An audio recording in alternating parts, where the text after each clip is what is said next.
네, 오늘 이제 그 신약으로 와서 마태복음을 보도록 하겠습니다. 마태복음을 이해하는 데 있어서 마태복음을 쓴 사람이 마태이기 때문에 마태라는 사람을 이해하는 것이 마태복음을 이해하는데 좋을 것이다 생각을 해서 우리가 오늘 마태를 부르신 그 장면을 좀 보도록 하겠습니다. 지금 오늘 9절부터 13절까지 일어난 곳은 가버나움이라는 곳입니다. 그 9장 1절에 본 동네라고 되어 있습니다. 본 동네. 여기 가버나움이거든요. 가버나움에서 지금 일어난 사건인데 마태를 부르시는 그런 장면이 나오고 있습니다.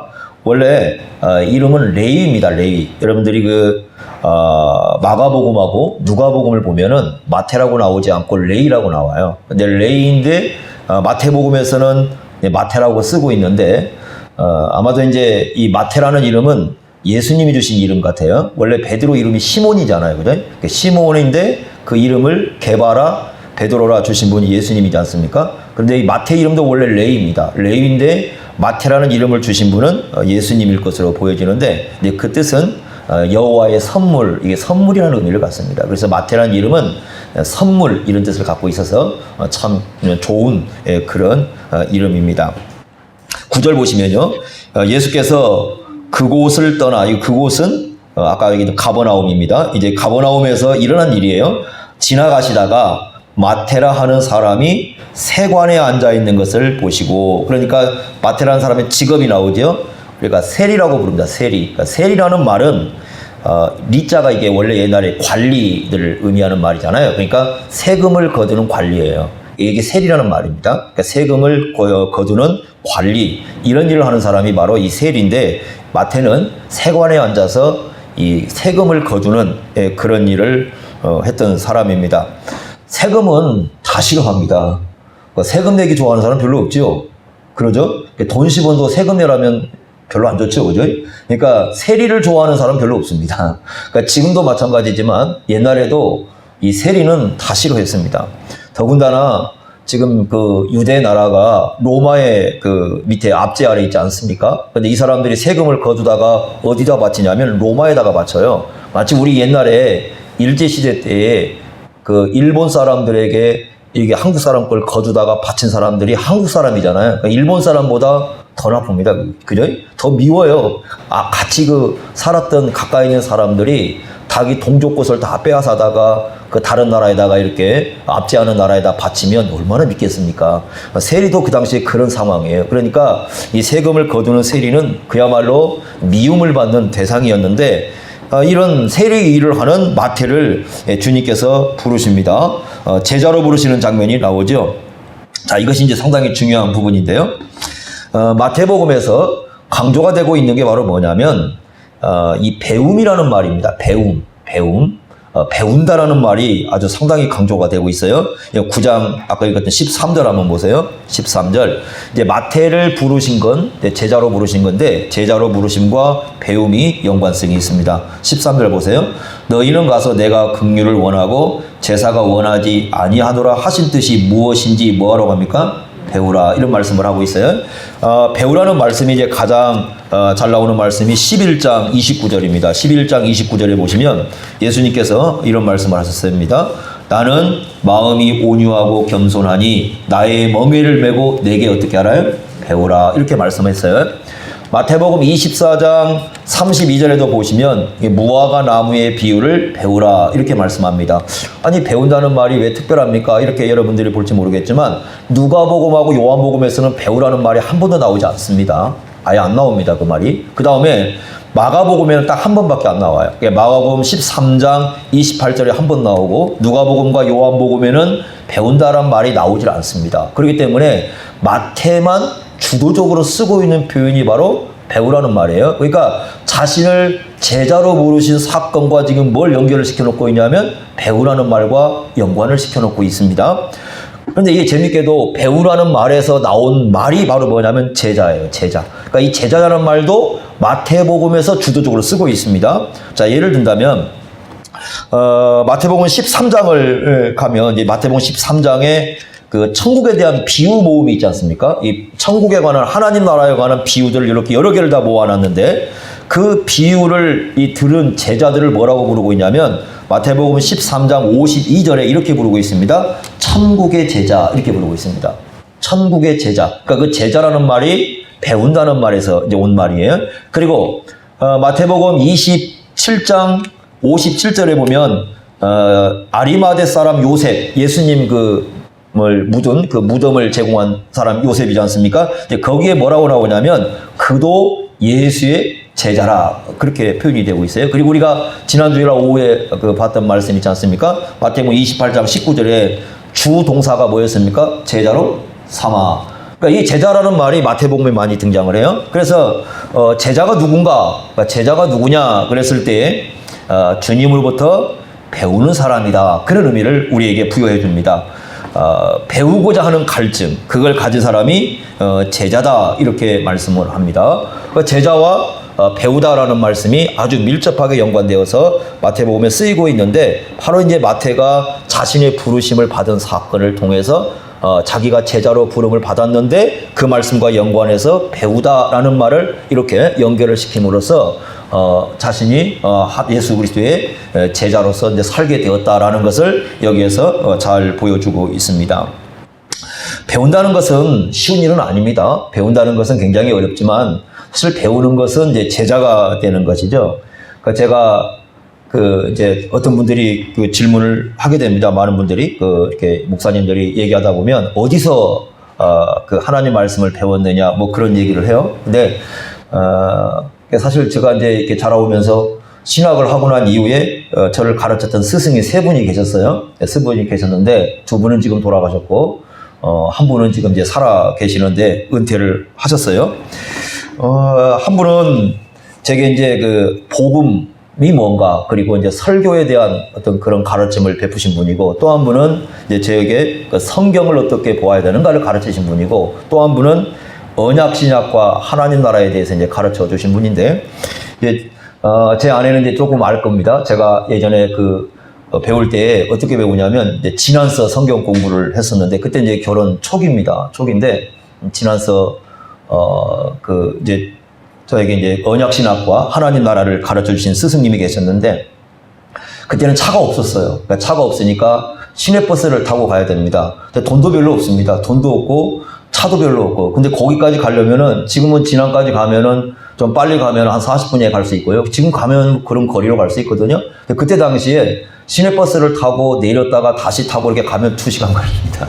그러니까 2시간 걸려요. 여기서 시내버스 타고 저 관촌을 갔다가 거기에서 다시 또 차를 타고 갈아타고 또 시내 갑니다. 그러면 이제 거기 이제 시골로 쭉 들어가는데 거기 가서 이제 갔다 가면은 보통 이제 학교에서 대학원 갔다가 내려옵니다. 내려오면은 피곤하죠, 물론. 굉장히 피곤한데, 피곤해도 이제 거기에서 이제 하나님 말씀을 공부하는 시간을 가지니까 이제 차를 타고 거기로 이렇게 들어가는 거예요. 가가지고 거기 가서 또 이런 이제 목사님들 만나가지고 하나님 말씀을 배우고 굉장히 많은 시간들을 그렇게 투자를 했죠. 그러니까 이 하나님의 말씀을 배우는 그 시간들을 갖지 않는다면 하나님의 말씀을 배우는데 시간을 내가 투자하지 않으면 사실 배우기 어렵습니다. 그잖아요, 그죠? 그래서 이제 그런 분들을 이제 그 세 분을 그래서 이제 평생 스승으로 이렇게 생각을 하고 지금도 이제 뭐 두 분은 어차피 돌아가셨으니까 그러나 그 두 분을 통해서 또 어떤 가르침을 그 중에 이제 한 분이 어떤 저에게 얘기를 하셨냐면 이런 얘기를 했어요. 대학원을 가게 되면은 이제 많은 사람들이 대학원 3년 공부를 하고 지방에 내려오면 자기가 나중에 다시 대학원을 갈 것이다 그렇게 생각하지만 못 갈 거다 그럽니다. 마치 뭐와 같은 거냐면 군대를 제대하면 내가 한 번은 이 부대에 다시 한번 오리라 아무도 안 갑니다. 거의 못 갑니다. 그러듯이 대학원도 그럴 것이다. 그러니까 뭐라고 하시냐면 대학원 올라가셔서 공부하시려면 거기 있는 도서관 책 다 읽으라고 그러더라고요. 그래서 도서관 책을 다 읽고 도대체 몇 권이나 되게 도서관 책을 다 읽으라는 거야. 그래서 올라갔는데 학교에 가봤더니 한 8만 권 정도 도서관 그때 제가 이제 갔을 때 한 그 정도 됐었어요. 그래서 그분의 말씀을 또 따르려고요. 3년 동안 죽으라고 공부를 했습니다. 올라가서. 그러니까 도서관에서 살았는데 보통 이제 그 책을 읽게 되면 한 새벽 1시까지, 1시 정도에 이제 이렇게 끝나고 도서관에서 내려오면 이제 그때 사람이 별로 없습니다. 근데 아내하고 그때 통화를 하는 겁니다. 잔돈 넣고 통화를 하고 방에 와서 오게 되면 새벽 한 4시면 다시 또 일어납니다. 일어나면 아침에 일어나가지고 그 이제 책을 사야 되니까 돈이 없잖아요. 아침을 안 먹어요. 사실 이렇게 아침을 굶어버려요. 그냥 아침 굶으면 돈이 얼마 모입니다. 그럼 다시 그걸 또 모읍니다. 그걸 모아가지고 책을 삽니다. 그러니까 책을 사도 마찬가지인데 제가 이제 가지고 있는 서재 책을 좀 버리라고 그러는데 못 버려요. 왜 그러냐면 배고프면서 산 책이거든요. 안 먹고 모으면서 그렇게 산 책들이기 때문에 버릴 수가 없습니다. 그래 이제 그걸 쌓아두고 이렇게 있는데 또 그렇게 되면 한 새벽 4시 뭐 때로는 5시 이렇게 일어나게 됩니다. 그냥 새벽 기도를 나가야 되니까. 나가게 되면 다시 이제 돌아와서 다시 학교 공부를 하고 새벽 다시 1시 되고 그러면 공부하는 동안에 코피를 몇 번 썼습니다. 하다가 한 학기를 공부하게 되면은 몇 번 코피를 쏟고 나와요. 그리고 나서 이제 방학을 하게 되고 이렇게 되는데 또 방학이 되면 멈추는 게 아니에요. 다시 또 제가 이제 아시는 스승님한테 가서 또 공부를 또 합니다. 이렇게 계속 공부를 하고 그래서 이제 학교 나오면 3년 졸업하면서 도대체 책을 몇 권 정도 읽었나 하고 이제 생각을 해봤어요. 학교 올라가서 뭐 주석도 떠들러보고 별걸 다 봤는데 거기 가봤더니 한 3분의 2 정도는 읽은 것 같아요. 다는 못 읽었어요. 어쨌든 다는 실천을 못했지만 3분의 2 정도는 그래도 옛날 독서하던 습관이 있잖아요. 중학교 때 1년에 한 300권씩 읽었던 그 습관들. 이제 그런 습관이 있기 때문에 책은 굉장히 빨리 읽어지고 그래서 책을 읽고 내려왔는데 정말로 그러고 난 이후에 학교 보고 안 가더라고요. 안 가고 나서 이렇게 내가 사는데 배우는 데는 훈련하는 데는 이 힘이 들어요. 그죠? 예수님 제자들도 마찬가지예요, 다. 그러나 제자는 어디서부터 시작되냐면 배우는 것부터 시작해야 됩니다. 그러니까 배우는 데 헌신하지 않으면 절대 나중에 못 가르칩니다. 또 배우는 데 헌신하지 않으면 예수님 제자로 못 따라갑니다. 그러니까 배우는 데 헌신한 사람이 예수님의 제자로서 올바르게 살아갈 수 있는 길이 열리는 거예요. 그래서 성경에서 마태가 강조하는 건 뭐냐면 예수님의 제자로 살려면 배워라요. 먼저 배우라는 거예요. 배우려면 헌신이 필요하고 자기 자신을 드리는 게 필요하다라는 얘기를 굉장히 중요하게 강조하고 있는 것이 바로 마태복음입니다. 이 제자와 관련해서 또 하나 중요한 용어가 나오는데 이제 이 부분이 굉장히 중요한 건데요. 어떤 부분이냐면 마태복음에서 예수님께서 질문하시고 또 제자들에게 칭찬하시는 부분이 뭐냐면 깨달음이라는 말입니다. 이거 상당히 중요한 말이에요. 왜냐하면 마태복음에서 강조를 하고 있는 부분이기 때문에 그러니까 제자와 관련해서 배우다는 말이 첫 번째가 강조가 되고 있고요. 두 번째는 바로 뭐냐면 깨닫는다는 말이에요. 근데 안 배우면 못 깨달아요. 사실은. 이건 왜 그러냐면요. 기독교는 불교가 아닙니다. 불교는요, 불당에 앉아가지고 이렇게 두드리면 깨달았다 그러는데 기독교는 그게 아닙니다. 기독교는 안 배우면 못 깨달아요. 배울 때 깨닫는데 배운다고 깨닫는 게 아니에요. 그러니까 배운 것을 깨닫는 것은 누가 역사를 하셔야 돼요? 성령이 역사하셔야 돼요. 성령이 역사하시면 절대 못 깨달아요. 그러니까 배웠다고 깨닫는 게 아니라 배운 걸 깨닫는 데는 성령이 역사를 해야 돼요. 그래서 마태복음 13장 51절에 천국의 비유를 설명해주고 모든 걸 깨달았느냐 물으셔요. 마태복음 16장 12절에 깨달았느니라 이렇게 말씀하시고 17장 13절에도 예수님 말씀을 깨달은 것을 말씀을 합니다. 그러니까 제자는 누구냐? 그래서 이 제자는 두 가지 기둥이 첫째는 배우는 사람이에요. 두 번째는 뭐 하는 사람입니까? 깨닫는 사람이에요. 그러니까 말씀을 배우고 깨닫는 데는 성령의 역사가 있어야 돼요. 이 두 개가 함께 가는 사람을 예수님의 제자라.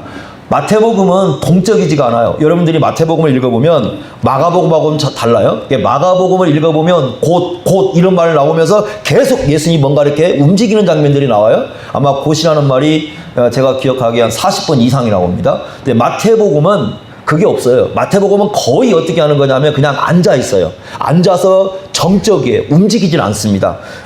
예를 들면 가장 좋은 예가 산상보훈이거든요. 여러분들이 누가복음에 산상보훈 나오잖아요. 그러니까 누가복음 산상보훈을 배워보면 흩어져 있어요. 예수님이 요거 하다가 요거 가르치고 요거 하다 요거 가르치고 주기도문을 가르치고 또 다른 장면이 이렇게 나오거든요. 마태복음은 그게 없습니다. 5장부터 7장까지 다 묶어 있습니다. 한 산에서 그냥 앉으셔서 예수님이 어떻게 하고 계세요? 그냥 가르치고 계세요. 그리고 나서 일어납니다. 조금 이동합니다. 그리고 또 한 번에 설교 묶음이 나와요. 이런 설교 묶음이 마태복음은 5번이 나옵니다. 그러니까 5개의 설교 묶음으로 엮어져 있는 것이 바로 마태복음이에요. 그러니까 그만큼 정적이에요. 그러니까 마태가 강조하는 건 뭐냐면 그런 거예요. 예수님의 제자로 살려면 가만히 앉아서 뭐 좀 많이 하라? 배워라. 배워라. 예수님께 배워라. 예수님께 배우는 시간을 좀 많이 가져라 하는 것을 강조함과 동시에 뭘 가르쳐 주냐면 깨달아야 된다는 거죠. 그러니까 성령이 역사하셔서 그 배우는 것을 깨닫게 해줄 때에 예수님의 제자로 살아갈 수 있다 하는 것을 가르쳐 주고 있는 것이 바로 마태복음입니다. 우리가 예수님의 제자로 합당하게 살기 위해서는 소위 이제 제자도라는 게 있습니다. 이제 마태복음도 강조하고 있고, 어떤 분은 마태복음, 마가복음, 누가복음 이런 이제 공관복음이죠. 공관복음에서는 제자도만 연구하시는 이제 교수님들도 계세요. 이제 그걸 연구해서 발표하신 분도 계시는데, 되게 이제 이 제자에 대한 얘기를 하고 있을 때 이렇게 좀 나눠볼 수 있습니다. 자, 예수님의 제자를 어떻게 나눌 수 있냐면, 첫째, 이제 크게 나눌 수 있는 게 뭐냐면, 예수님과 함께 실제로 떠나는 사람들이 있어요. 그러니까 예수님이 나를 따르라 그러면 진짜 따라야 돼요. 이런 사람들이 있어요. 자, 오늘 말씀 한번 보세요. 9절 보시면 이렇게 말씀했습니다. 예수님이 마태를 보시고 이러시되 뭐라고 합니까? 나를 따르라 그랬어요. 그랬더니 일어나 어떻게 했다고요? 따라요. 진짜 따라야 돼, 이 사람은. 그러니까 이 사람들은 어떻게 해야 되냐면 진짜로 재산도 버려야 돼요. 직업도 버려야 돼요. 심지어는 가족도 포기해야 됩니다. 그 사람들이 누가 있냐면 마태복음 4장 18절에 앞에 보면은 베드로와 안드레 형제잖아요. 이 사람들 보면 예수님이 부를 때 뭘 버렸어요? 자기들이 그 평생 그 직업으로 삼았던 그 어부 있지 않습니까? 그물을 버리고 따릅니다. 그러니까 실제로 버려야 돼, 이 사람들은. 그러니까 실제로 그렇게 예수님을 따르는 사람들이 있습니다. 그리고 4장 22절에 보면 야고보와 요한이 나오는데, 야고보와 요한도 형제입니다. 그러니까 예수님의 제자 그룹에 형제가 둘이 있는 거예요. 하나는 누굽니까? 베드로와 안드레가 있고, 또 하나는 야고보와 요한이 있어요. 근데 야고보와 요한도 뭐라고 되어 있냐면 배를 버리고 심지어는 아버지도 버려두고, 아버지가 있었던 것 같아요. 아버지도 버려두고 예수님을 따라요. 이건 실제로 어떻게 하죠? 예수님을 따라가야 돼요. 이런 사람들은요. 그러니까 예수님이 가자! 그럼 가야 됩니다. 근데 마태도 그 중에 한 사람이에요. 마태도 가야 돼요. 그러니까 마태는 어떻게 해야 돼요? 가려면 뭘 버려야 돼요? 일단은 직업을 버려야 됩니다. 그러니까 예수님과를 따른과 동시에 이 사람은 뭘 버려야 되냐면 세리라는 직업을 버려야 됩니다. 그래서 마태도 예수님 따를 때 세리라는 직업을 버리고 따라갑니다. 이런 사람은 많지는 않아요. 그러니까 예수님이 너 모든 걸 놔두고, 너 집도 놔두고 직업도 두고 다 나를 따르라 이렇게 얘기한 사람은 많지 않습니다. 그러나 예수님의 12제자는 바로 그렇게 부름을 받은 사람이에요. 또 어떤 사람들이 있느냐? 자기의 가정, 그 다음에 재산, 직업 다 가지고 있습니다. 가지고 있는데 뭐라고 말씀하냐면 예수님께서 나를 따르라고 하셔요. 그 말씀은 무슨 뜻이냐면 직업을 버리고 또 가정을 놔두고 예수님을 따르는 게 아니라 다 가지고 있어요. 가지고 있는데 누구로서 예수님의 제자로 이런 사람이 훨씬 많아요. 성경에는 예수님의 제자로 살아가는 겁니다. 그러니까 그냥 그대로 살아요. 안 버려요. 안 버리는데 거기에서 예수님의 제자로 살아가는 겁니다. 예를 든다면 누가복음 8장 1절부터 3절에 보면 갈릴리의 여인들이 나와요. 그 갈릴리 여인들이 나오는데 유명한 막달라 마리아, 그 다음에 헤롯의 그 청지기, 그러니까 정치가죠. 정치가의 아내가 한 명 있습니다. 요한나, 그 다음에 수산나, 그리고 다른 여자들. 이 여인들은 어떻게 하냐면 그냥 집 다 가지고 있어요. 그런데 어떻게 합니까? 자기들이 가지고 있는 소유를 모아가지고 어떻게 해요? 예수님께서 전도 여행할 때 그 전도 여행에 필요한 것들을 다 대줘요. 여러분들이요, 예수님이 전도 여행할 때, 세상에 전도 여행할 때 기적으로 행하신 게 아니에요. 예수님께서 어떻게 하셨느냐? 전도 여행할 때 그 주위에서 예수님 믿는 사람들이 그 재정을 대어주는 걸 가지고서 전도 여행을 하고 다니셔요. 뭐 특별하게 막 하늘에서 뭘 내려가지고 한 게 아니라 전부 다 그 예수님께 헌신하는 사람들, 그런 사람들을 가지고 하는 거예요. 그러니까 제일 밉상이 어떤 사람이냐면 이런 사람들이 있습니다. 하나님께서 다 알아서 해주실 거야. 그건 자기는 하나도 헌신하지 않아요. 이런 사람 정말 밉상이에요. 그죠? 하나님께서 헌신하게 하는데 누굴 통해서 헌신하게 하셔요? 나잖아요. 나 자신은. 그걸 알아야죠. 예수님도 이 땅에 오셔가지고 복음 전도할 때 헌신하는 사람들을 통해서 그것을 가지고 전도하셨어요. 근데 그걸 생각하지 않고 하나님이 다 알아서 하실 거야. 아무것도 헌신하지 않아요. 가장 좀 밉상이죠. 이렇게 되면. 자, 그런 사람들이 있고요. 그 다음에, 삭개오 여러분 아시죠? 삭개오도 세리였잖아요. 이거 세리인데 세리장이에요, 이 사람은. 그러니까 어떻게 생각하면 마태보다 훨씬 더 높은 직급에 속하는 사람이죠. 그런데 주님께서 이 삭개오를 향해서는 세리라는 직업을 버리라고 하지 않으셔요. 그러니까 삭개오는 부름을 받고도 계속 뭘로 살았을 가능성이 높아요? 세리로. 언제까지? 평생. 대신 바뀐 게 있습니다. 세리로 살지만 누굴 따라 살아요? 예수님을 따라 살아요. 그러니까 어떻게 하느냐? 세리로 살지만 예전처럼 살진 않아요. 그러니까 예전에는 어떻게 살았느냐? 자기가 세리 역할을 하면서 동족것을 더 빼앗고 세금을 빼앗아서 자기 집안의 재산을 늘렸잖아요. 이제 그렇게 안 살아요. 첫째로는 이제 그거 안 합니다. 그러니까 세례 요한이 그 자기에게 찾아온 사람들에게 뭐라고 얘기하냐면 정한 세 외에는 더 받지 말라 그러지 않습니까? 마찬가지로 아마 이제 이 그 삭개오도 변했을 거예요. 그래서 예전에는 더 빼앗고 그랬는데 이제는 그렇게 살지 않고 그냥 주님의 말씀대로 정한 세만 아마 받고 살았을 거예요. 두 번째는 예수님께서 그 말씀해 주신 게 뭐냐면 네가 가진 재산을 어떻게 사용해야 된다고 가르쳐 주잖아요. 그랬을 때 가난한 사람들을 위해서 사용하라 그러니까 우리가 누가복음 19장 보면 바로 자기가 가난한 사람을 위해서 얼마를 절반을 다 떼어주겠다고 얘기하지 않습니까? 자, 그런 것처럼 이제 이 삭개오는 자신의 가진 재산을 분명히 가난한 사람들을 돕는데 가난한 사람들을 위해서 썼을 겁니다. 그러니까 이 삭개오는 세리라는 직업을 버린 게 아니에요. 마태는 직업을 어떻게 했어요? 버렸어요. 삭개오는 버리지 않습니다. 둘 다 다르죠. 한 사람은 그야말로 완전히 예수님을 따라가는 거고 진짜로요. 한 사람은 직업을 그대로 가지고 있어요. 그러나 둘 다 같습니다. 어떤 면에서 같으냐? 둘 다 누구의 제자예요? 예수님의 제자예요. 한 사람은 다 놓고 예수님을 따르는 제자고 한 사람은 다 가지고 있으면서 예수님을 따르는 제자예요. 이게 중요한 겁니다. 그래서 예수님의 제자는 누군가? 오늘날도 마찬가지인데 우리 시대 사람들은 막 그 예수님의 제자 그러면 되게 막 목사가 되고 선교사가 되고 뭐 이런 것만 생각을 해요. 근데 성경에는 그것보다 훨씬 많은 게 뭐라고요? 각자 직업 가지고 직장 가지고 각자 살아가면서 예수님의 제자로 살아가는 거예요. 그런데 제자의 본질은 같아요. 첫째로 뭐 하는 사람이라고요? 아까 제자는 배우는 사람이에요. 끊임없이 배우는 겁니다. 그래서 칼빈은 뭐라고 얘기하냐면 우리가 예수님을 믿는 순간 우리는 모두가 그리스도라는 학교에 입학한 사람이다. 이렇게 얘기합니다. 예수님이 학교입니다. 예수님이라는 학교에 입학한 사람이고 입학은 하는데 뭐가 없습니까? 졸업이 없어요. 이 말은 무슨 뜻이냐? 평생 뭐 해야 돼요? 배워야 됩니다. 목회자도요. 배우는 자 제자입니다. 여러분. 이게 가끔 교회에서 헷갈리는 게 뭐냐 이런 경우가 있어요. 제자 훈련을 하면서 목사는 가르치는 자고 나머지 성도는 제자라 이렇게 보는 분들이 계시는데 안 그렇습니다. 목사도 다 뭐예요? 제자예요. 예수님의 12 뭐라고 불러요?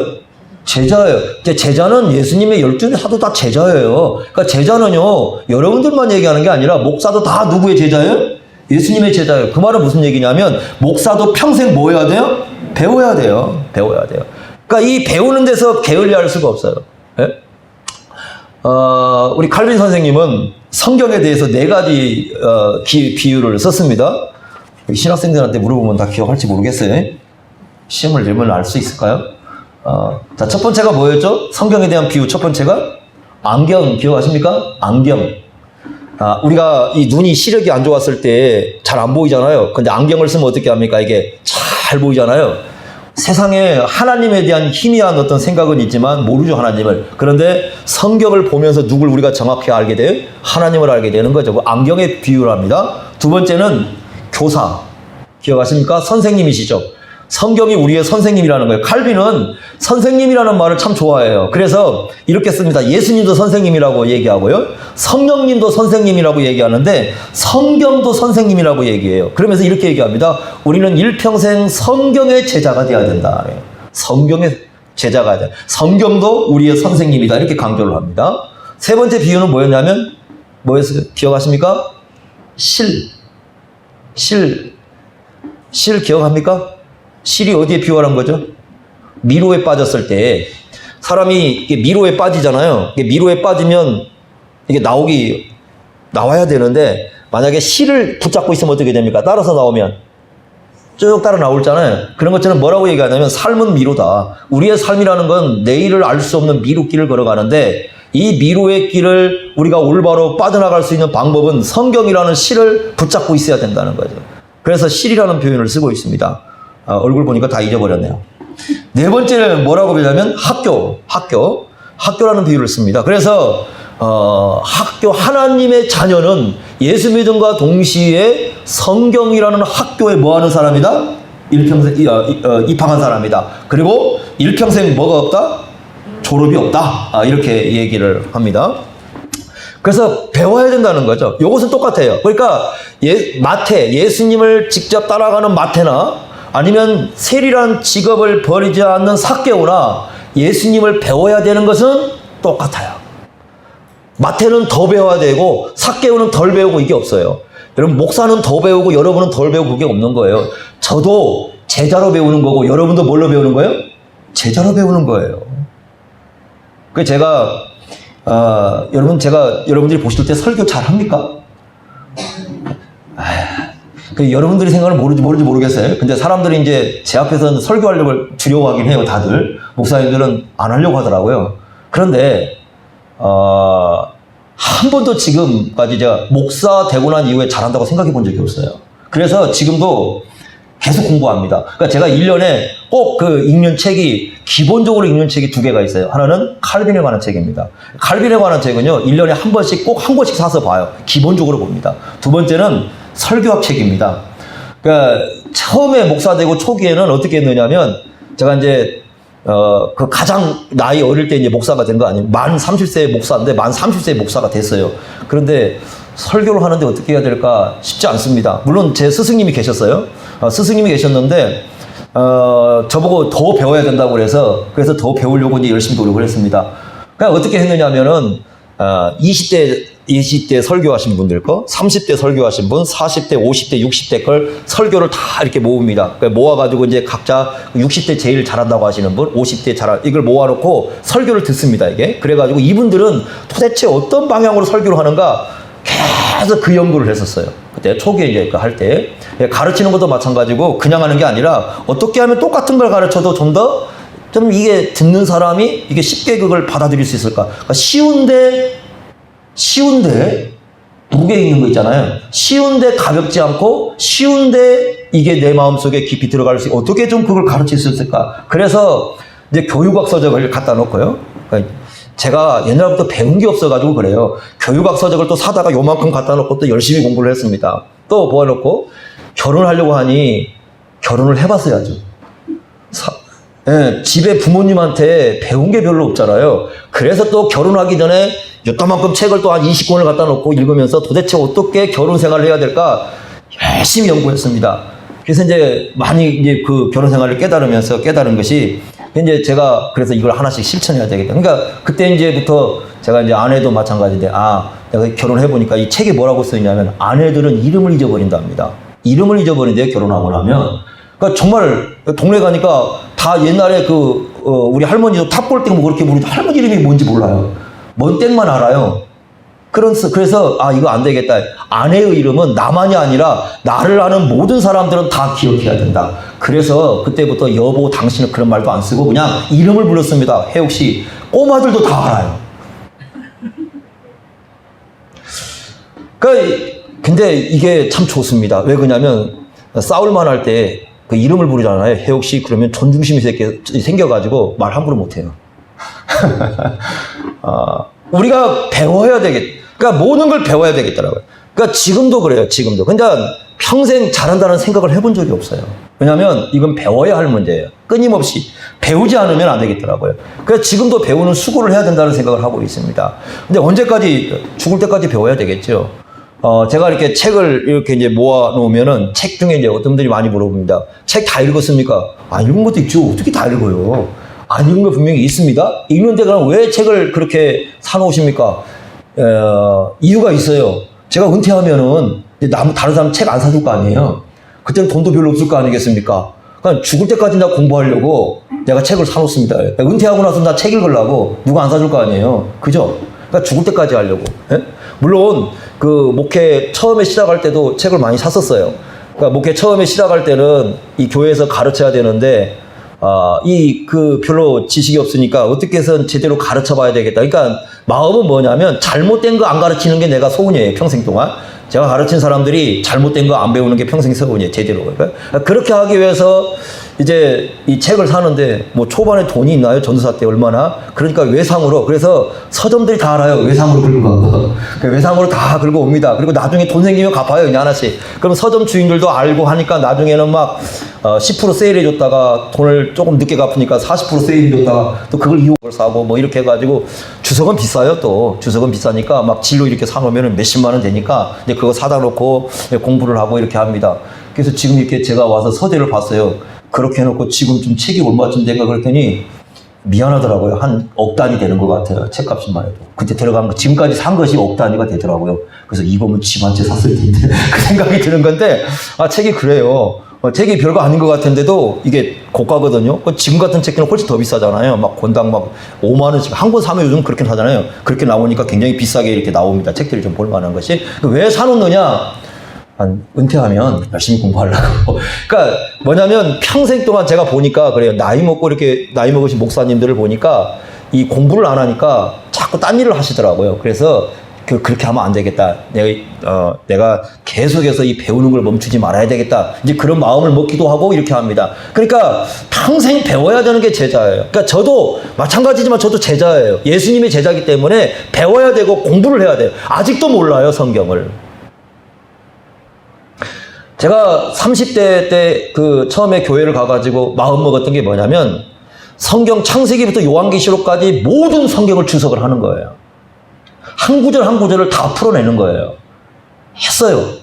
그래서 거기 가서 거의 한 10년 동안 하면서 성경 창세기부터 요한계시록 모든 성경 구절을 다 주석을 했어요. 근데 지금 또 몰라요. 제가 모르는 걸 또 나오고 있어요. 배우면 끝이 없고 계속해서 배워야 되고 주님의 말씀은 이렇게까지 크구나 라는 것을 지금도 깨닫게 돼요. 그러니까 왜 지금 저를 통해서 여러분들에게 말씀드리냐면 이건 제가 목사로서만이 가는 길이 아니고요. 아까 얘기했지만 저도 누구라 예수님의 제자. 여러분도 예수님의 뭐예요? 제자예요. 평생 배우는 것 멈추지 말라는 거예요. 예수님의 제자로 살아야 돼요. 여러분이나 저나 다 똑같이 제자로 살아요. 다만 부르심 받은 위치가 달라요. 어떤 부분에 다르냐면 저는 목회자로 부름 받은 것이고 여러분들은 여러분의 위치에서 여러분의 직분으로 부름 받았고 성도로 다 부름 받고 살고 있지 않습니까? 다만 그것이 다를 뿐 저와 여러분들이 제자로 살아가는 것은 똑같습니다. 그러니까 배우는 거 멈추면 안 됩니다. 제가 배우는 것은 목사기 때문에 그런 것이 아니에요. 저는 예수님의 제자기 때문에 공부를 하는 거예요. 예수님의 제자기 때문에 배우는 거예요. 예수님 제자기 때문에 끝까지 성경과 함께 살려고 하는 거예요. 여러분들도 같은 마음을 품으라는 겁니다. 이것이 예수님의 제자로서 걸어가는 아주 중요한 길입니다. 두 번째는 예수님의 제자는 이제 따르는 사람이에요. 거기 보시면 강조 중에 하나가 뭐냐면 9절에 뭐라고 그랬습니까? 따르라 그랬고 일어나 뭐라고 그랬습니까? 따랐어요. 따르는 데는 아까 두 가지라고 그랬어요. 하나는 뭐예요? 직분으로의 부르심, 사도로서 부르심 받은 12제자의 그런 부르심으로 가지 않습니까? 나머지는 다 어떻게 따라요? 자기가 있는 자리에서 따라요. 자기가 서 있는 그 자리에서 따라갑니다. 어떤 사람은 저와 같이 사역으로 부르심을 받고 따라가는 사람도 있을 거예요. 그러나 대부분은 여러분들처럼 그 자리에서 이렇게 살아가면서 예수님을 따라가는 겁니다. 근데 이 따른다는 건 뭐냐면 이제는 살아가는 의미가 달라지는 거예요. 예전에는 어떻게 살았느냐? 예수님의 부르심을 받기 전에는 내 마음대로 살았어요. 내 생각대로 살았고 내 뜻대로 살았어요. 그런데 부르심을 받은 사람들은 이제 그렇게 살 수가 없어요. 왜냐하면 나를 부르신 분이 계십니다. 누굽니까? 예수님이시잖아요. 예수님이 나를 부르셨기 때문에 그 부르심을 받은다면 이제는 내가 옛날처럼 살면 안 됩니다. 예수님을 따라 살아가야 돼요. 이게 정말 중요한 겁니다. 예를 들어서요. 자, 가장 좋은 걸 시간을 한번 놓고 생각해 봅시다. 예수님의 부르심을 받기 전에는 우리의 시간을 우리가 주도하죠. 내가 내 시간을 주도하고 내 마음대로 합니다. 그런데 이제 우리가 하나님의 부르심을 받고 예수님의 부르심을 받게 된다면 우리의 시간을 누가 주도권을 갖게 됩니까? 하나님이 갖게 되고 예수님이 갖게 돼요. 여러분들이 십계명 아시잖아요. 자, 십계명을 보시면 십계명의 제 4계명이 뭐예요? 안식일이잖아요. 안식일은 시간입니다. 그러죠? 7일의 시간을 하루를 정했는데 이 하루를 하나님께서 어떻게 하라고 가르쳐 주시고 6일 동안 어떻게 하라고 말씀해 주셔요? 6일 동안 열심히 일을 하고 안식일을 어떻게 하라고요? 쉬라고 말씀하는데 이 7일이라는 시간을 이렇게 정하잖아요. 그럼 7일이라는 시간을 예전에는 어떻게 살았어요? 이건 하나님의 말씀에 따라서 한 것이 아니라 예전에는요, 이스라엘 백성들이 과거 애굽에서 살 때는 바로 왕이 정해주는 대로 살았어요. 바로 왕이 정해주는 시간은 뭐냐면 일평생 일만 하다 죽는 겁니다. 그렇죠? 그래서 옛날 그 바로의 노예가 되었을 때는 어떻게 하느냐? 아침에 일하면 저녁에 가서 또 하루 종일 일하고 저녁에. 그러니까 쉰다는 게 없어요. 이집트 사람들에서 쉬는 사람들은 누구밖에 없냐면 왕하고 그 밑에 고관들밖에 없어요. 나머지는 평생 뭐 어떻게 살아야 돼요? 죽으라고? 일만 하고 살아야 돼요. 그런데 하나님께서 이스라엘 백성을 불러내시고 난 다음에 십계명을 주시면서 뭐라고 말씀하면 시간을 갖다가 이제 정해 주십니다. 이제는 과거 애굽에서 살 것처럼 살지 말고 어떻게 살아라? 6일 동안 열심히 일을 하고 하루를 어떻게 하라? 쉬라고 이렇게 말씀해 시간을 딱 정해줘요. 시간을 누가 주도권을 갖기 시작했어요? 하나님이세요. 자, 여러분 제 1계명이 뭐죠? 나 외에는 다른 신을, 그럼 하나님 외에 다른 신이 없어야 되잖아요. 하나님이 나의 신이요, 하나님만이 참 신이라는 걸 고백하는 방법 중에 하나가 뭐냐면 우리의 시간의 주도권을 누구에게 주는 겁니까? 하나님께 넘기는 거예요. 하루 24시간도 마찬가지예요. 하루 24시간 우리가 어떻게 살아야 되는가? 그죠? 오늘 여러분이나 저나 24시간 똑같이 주어져요. 목사라고 해서 25시간 주어지는 거 아니고 여러분이라고 해서 하루 빼가지고 23시간 주어지는 게 아니라 저나 여러분에게 똑같이 24시간이 주어지는데 이 24시간을 어떻게 살아야 하는 그 시간의 주도권을 우리가 누구에게 넘겨야 돼요? 주님께 넘겨야 돼요. 이게 굉장히 중요한 거죠. 1세기에 여러분 1세기에 대개 이제 교회를 왔던 사람들은 노예들입니다.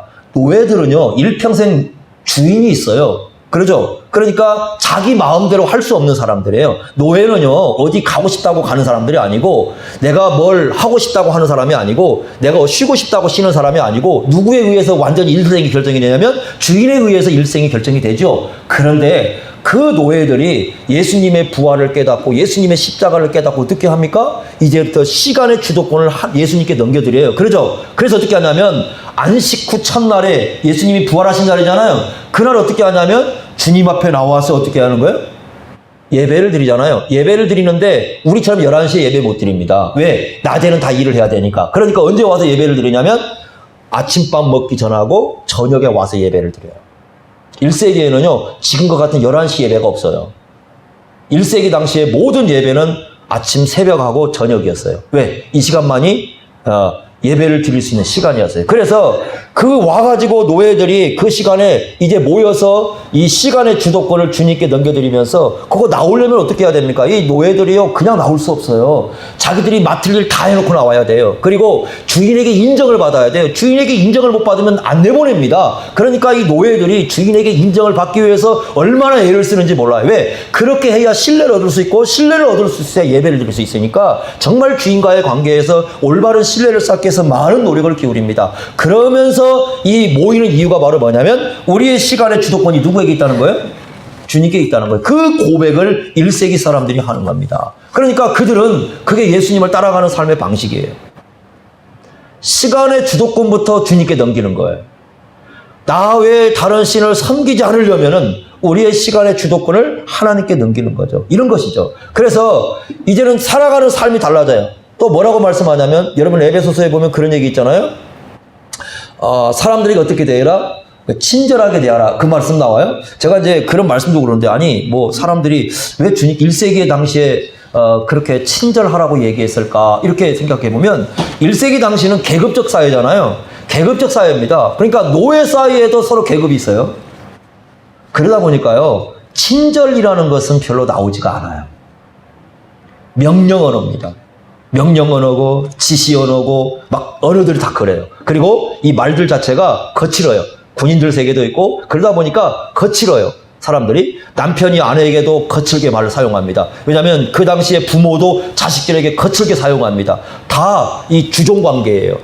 아내는 남편에게 이 종속되어 있고 아이들은 부모에게 종속되어 있고 이렇게 다 그 주종 관계가 이런 말이 굉장히 거칠어요. 그런데 주님께서 뭐라고 말씀하시냐면 너희들 이제 옛날같이 말 그렇게 하지 말라. 친절하게 해라. 너를 만나는 사람들에게 친절한 언어를 사용해가지고 네가 예수님의 인격을 드러내는 삶을 살아라. 그러면 여러분 저쪽 사람이 달라질 건 아니거든요. 여전히 그 1세기 사람들은 거친 언어를 쓰고 서로가 주종관계 언어를 쓰고 명령 언어 쓰고 지식 언어 씁니다.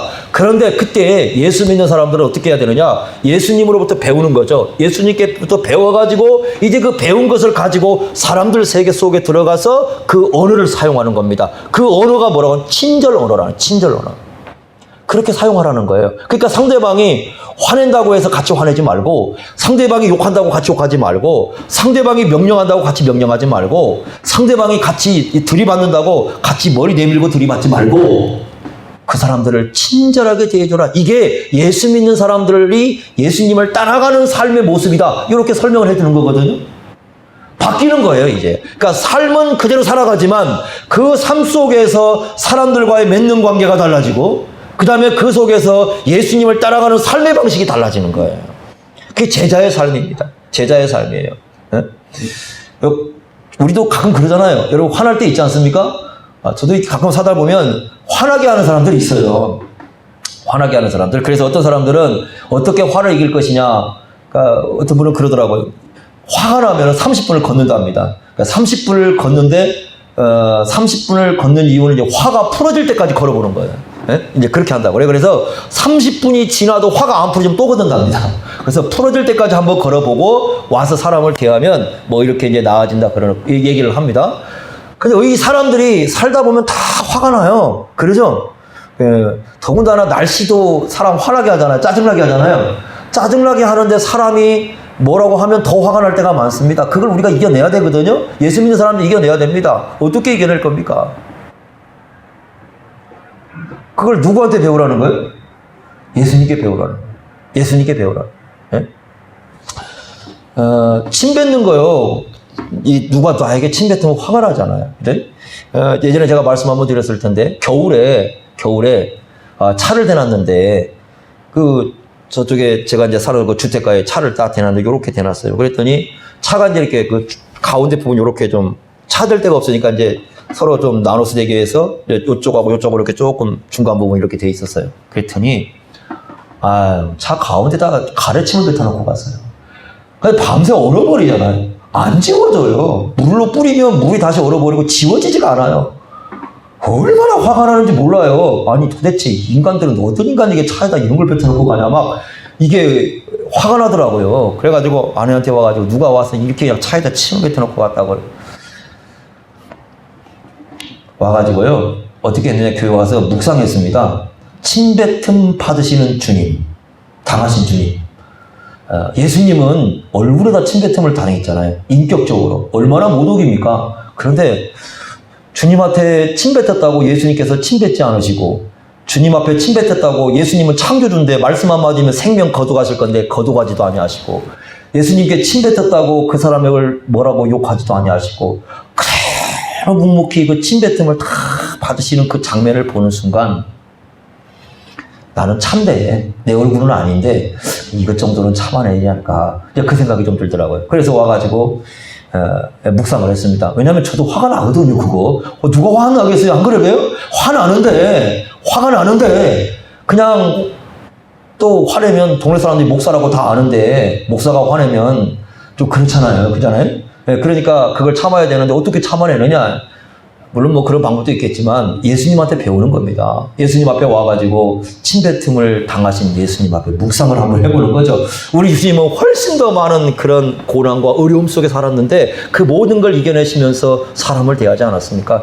그러면서 이제 인격이 닦아지가 같아. 인격이 점점 조금씩 닦아지면. 그럼에도 불구하고 아직도 못돼 먹은 거 많아요. 못돼 먹은 거 많은데 예수님을 만나야, 예수님 앞에 서봐야 우리의 인격이 보이고 이 인격이 예수님에게서 닦여져야 그나마 우리의 인격이 좀 사람다워져요. 예? 그걸 경험을 하고 살아가요. 그러니까 그렇게 해야 우리 친절이라는 것도 이 삶 속에서 실천이 될 수 있는 거예요. 근데 이게 바로 달라지는 거예요, 우리가. 점점 달라지는 거예요. 옛날 같았으면 그렇게 못 삽니다. 옛날에는 같이 해대껴야 시원해요. 그러죠? 안 그렇습니까? 고개 끄덕끄덕 하시는 분들은 지금 다 해보신 분들이고요. 지금 끄덕하지 않고 쳐다보고 있는 분들은 목사가 저러면 되나? 그런 분들이고, 아마 지금 그런 두 종류로 지금 나눠진 것 같은데. 그런데 사람이요, 막 누군가가 뭐 해제끼면 같이 해제끼야 좀 속 시원해요. 그죠?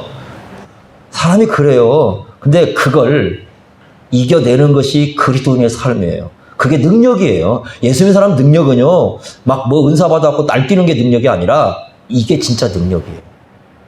사람들의 인격이 예수님의 인격을 닮아가지고 그 인격을 드러내는 거예요. 그런데 그걸 누구한테 배워야 된다고요?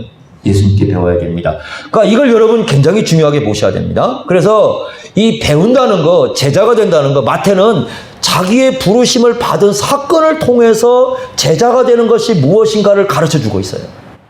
예수님의 제자가 된다는 걸. 그러니까 자기는 이렇게 해서 예수님의 제자가 되었다. 그러니까 이런 제자도를 말씀해 주면서 마태복음을 통해서 예수님을 따르는 사람들이 어떤 제자로 살아야 되는가를 우리에게 쭉 가르쳐 주고 있는 것이 마태복음이에요. 그러니까 여러분들이 마태복음을 볼 때는 제자의 관점으로, 그러니까 다시 말하면 예수님께 배운다는 그 마음을 갖고 무릎 꿇고 예수님께서 이 말씀을 들어야 돼요. 그래야 이 말씀이 우리의 마음속에 진짜 들어와요.